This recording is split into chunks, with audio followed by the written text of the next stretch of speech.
Welcome to Iron Financial. I'm the lead analyst, and look, if you're tuning in today hoping for some sugar-coated corporate fluff, you are absolutely in the wrong place. We are here to help you forge a stronger portfolio, cut through the market weakness, and analyze the raw structural integrity of the companies you're actually putting your hard-earned capital into.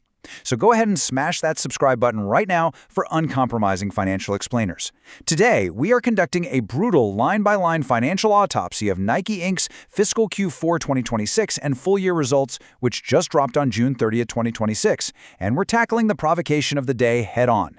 Is the iconic Nike brand experiencing a terminal growth collapse, or are we looking at a generational value turnaround under CEO Elliott?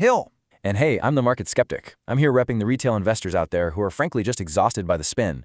I want to know, is this foundation actually cracking? Are we looking at a business model that is fundamentally structurally broken, or is it just temporarily bruised? Let's get completely past the corporate hype today and figure out if the structural integrity of this massive brand is permanently compromised. Right, and that is exactly the multi-billion-dollar question we are answering today with this explainer. You have to understand, when a blue-chip, consumer discretionary titan like Nike reports their earnings, the entire market treats it as a macroeconomic barometer. It's a massive stress test.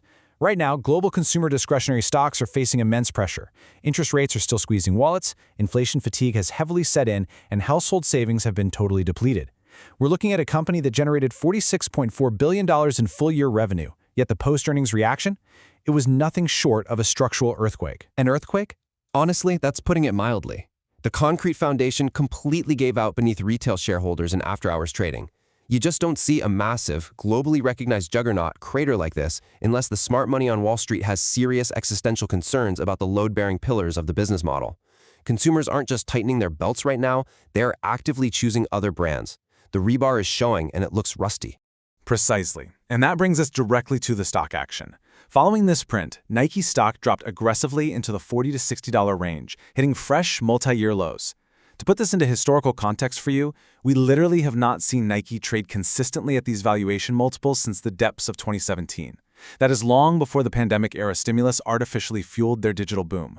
The forward place-to-earnings ratio has completely compressed, dropping all the way down into the low teens.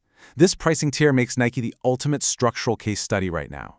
We need to look through the lens of hard metrics to determine if the stock is priced for a structural bankruptcy of growth or if this is an extreme generational mispricing by the market. We have to rip up the floorboards and examine the raw revenue data. Section 1. The top-line slowdown. Let's look at the raw revenues. Okay, let's transition right into this top-line slowdown. We're going to assess the primary load-bearing pillars of Nike's business across both the fourth quarter and the full fiscal year. For the fourth quarter of fiscal 2026, Nike reported total revenues of $11.0 billion. Now, on a reported basis, that is down 1% year-over-year and down 4% on a currency-neutral basis. If we drill down a bit deeper into the segments, footwear revenue was relatively flat at $7.5 billion. But apparel took a massive hit, dropping 5% to $2.9 billion. Equipment basically flatlined. However, from a pure trading perspective, that $11.0 billion overall actually beat Wall Street's consensus expectation of $10.85 billion. And looking at the full year, Nike delivered $46.4 billion, which is perfectly flat on a reported basis and down 2% currency neutral. Wait, hold on, stop right there. You can call it a quote-unquote beat against drastically lowered Wall Street estimates. But let's call it what it actually is. This is top-line stagnation. This is a hollowed-out core. Nike is supposed to be a growth engine, but flat revenues for the full year and negative growth in Q4, it means they've completely lost their pricing power and their momentum. They are printing $46.4 billion, sure, but they aren't actually growing the business. A 1% drop might not sound catastrophic to a guy crunching numbers on a trading desk, but for a premium, culture-defining brand, it's a massive, massive crack in the foundation. Section 2. Tariff Smoke and Mirrors. Let's peel back the profitability metrics. Look, the top line really only tells half the story here. The real controversy of this quarter, and honestly the primary reason the stock imploded despite an earnings beat, lies right here in the profitability metrics. We need to peel back the layers on Nike's massive reported earnings beat and examine the tariff smoke and mirrors. If you just read the headlines, Nike reported a massive Q4 gross margin expansion, up 890 basis points to 49.2%. They also reported a diluted earnings per share of $0.72, absolutely destroying estimates. But here is the absolutely critical data point you need to know. $986 million. That is the exact amount of an unexpected one-time windfall resulting from the U.S. Supreme Court ruling on the International Emergency Economic Powers Act, or IEEPA. Because the court ruled certain past tariffs were unauthorized. Wait, are you telling me they just got handed a nearly billion-dollar legal lottery ticket? That is exactly what I'm telling you. Nike recorded a $986 million recovery benefit. To be incredibly specific for our listeners, $965 million was allocated to North America and $21 million went to the Converse brand. So when we mathematically strip away this IEEPA tariff recovery, the structural reality of their quarter changes entirely. That $986 million artificially inflated gross margins by approximately 900 basis points. If we remove it, the real adjusted core gross margin for Q4 was actually 40.2%. That is down 10 basis points from the prior year. Furthermore, to protect that shrinking margin, Nike aggressively slashed selling and administrative expenses by 2%, bringing it down to $3.3 billion. They specifically cut demand creation expense by 4% to $1.2 billion, and operating overhead went down 1% to $2.1 billion. More importantly, that 0.72 in reported EPS includes a massive 0.52 per share legal windfall. Strip that out, and the adjusted core reality is an EPS of just 20 cents. Okay, this right here, this is exactly why retail investors get burned. This is accounting plastic surgery at its absolute worst. Management parades around a 72-cent EPS and nearly a 50% gross margin, but it's completely masking a bleeding core. Their actual operational margin contracted. Their organic core earnings are shrinking. They are desperately cutting advertising and demand creation by over $50 million just to protect what little margin they actually had left. This isn't operational excellence, it's a legal lottery ticket hiding a deteriorating business that is literally starving its own marketing engine just to look good on paper to analysts like you. Section 3. The Omnichannel Civil War. Wholesale versus direct. I hear you, and your skepticism is warranted when we look at their operational efficiency. So let's pivot and examine the structural execution errors across Nike's sales channels. We are witnessing what I can only describe as an omnichannel civil war. It's a stark divergence between wholesale and direct-to-consumer. Let's break down the exact segment data shown here. In Q4, wholesale revenues demonstrated positive momentum, coming in at $6.6 billion. That is up 4% on a reported basis and 1% currency neutral. However, the internal architecture of Nike Direct is showing severe stress. Nike Direct revenues collapsed to $4.1 billion, down 7% reported and down 9% currency neutral. Within that, Nike brand digital plummeted by a staggering 12%. 12%? Are you kidding me? A double-digit drop in digital for the biggest footwear brand on earth? Unfortunately, yes. And it really doesn't stop there. Even Nike-owned physical stores were down 7%. This is an accelerating collapse of their entire D2C strategy. Think about it. During the pandemic, Nike aggressively cut ties with their wholesale partners. They acted like they could build this impenetrable direct-to-consumer fortress and keep all the margins for themselves. Now digital is down 12%, and they are literally crawling back to wholesale partners just to tread water at a crawling 4% growth rate. You have to ask yourself, is returning to wholesale actually repairing the foundation, or is it management admitting absolute defeat on their margin-rich digital strategy? Because right now, consumers clearly aren't going directly to Nike.com to pay full retail price.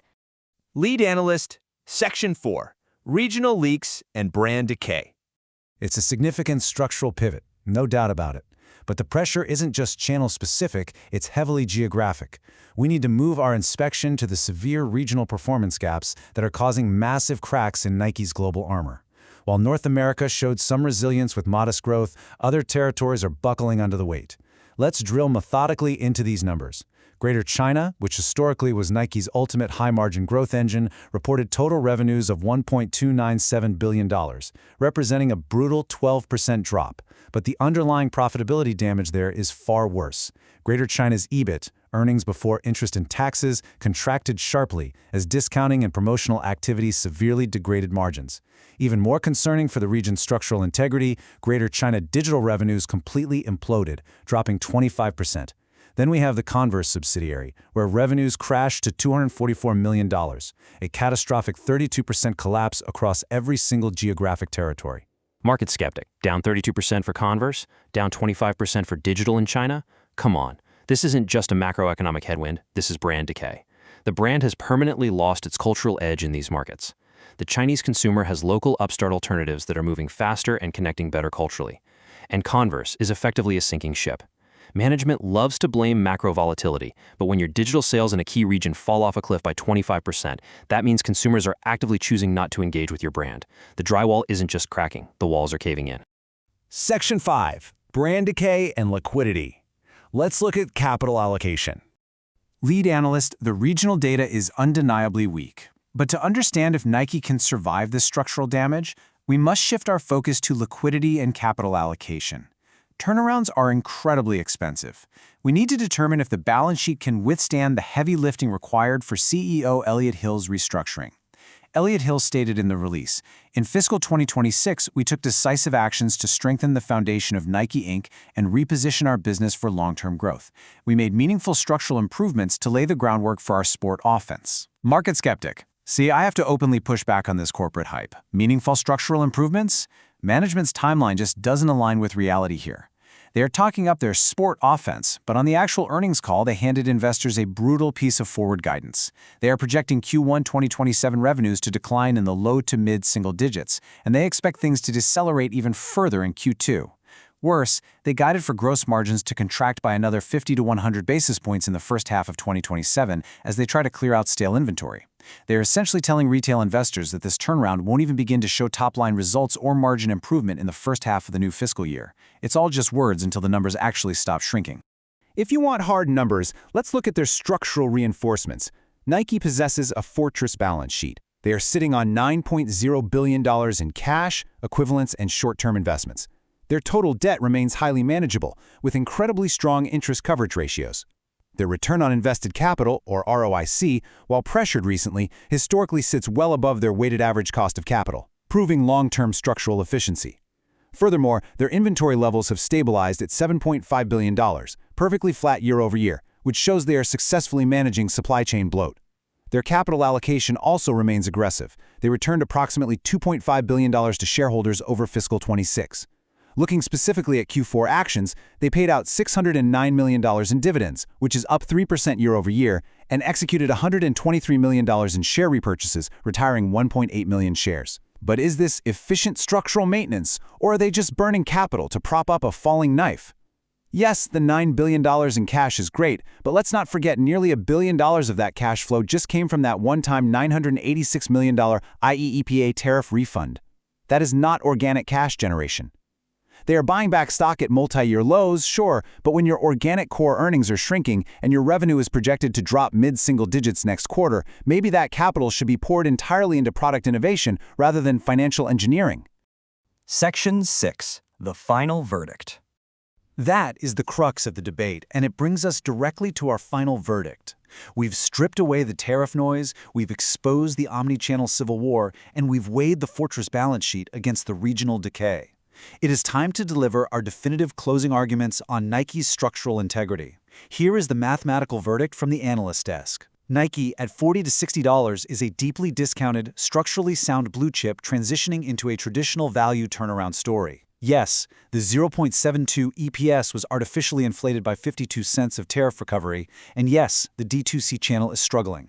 But they still generated over $46 billion in annual revenue, possess $9 billion in liquidity, carry a highly manageable debt profile, and are ruthlessly managing their cost base, cutting demand creation by 4% to protect the bottom line.